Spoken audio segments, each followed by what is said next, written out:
Hiwain lang natin ng ganyan kanipis yung radish cake natin. Tapos magpainit tayo ng mantika, saka natin ilagay yung ating radish cake ng dahan-dahan. At hayaan na nating maluto yung isang side ng ating radish cake, saka natin ito baliktarin para hindi siya madurog. Prituin lang natin sa mahinang apoy yung ating radish cake.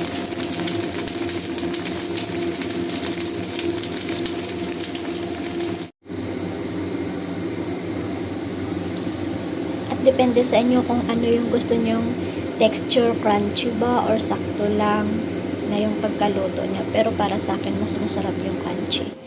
Ganyan lang po kadali yung pag-fry ng ating radish cake. Ganyan lang po kasimple. Dapat mainit na mainit yung mantika para hindi madurog yung ating radish cake. At pag nilagay natin, huwag nating galawin hanggat hindi pa naluluto yung isang side.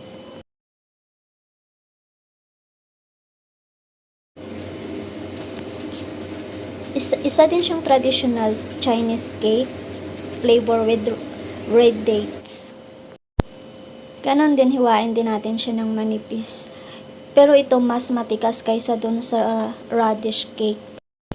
Ganon din po yan, kailangan lang din mainit na mainit yung mantika, saka natin ilagay yung ating traditional red dates cake. Pero hindi siya kagaya ng radish cake na nadudurog kasi matigas siya. Pero pag naluto na siya, lalambot na siya. Tapos ang lasa niya is manamis-namis. Masarap. Amoy niya talaga red dates. Ganyan lang po kasimple yung pag-fry ng ating traditional Chinese cake. Thank you for watching. Until to my next video. God bless. Bye-bye.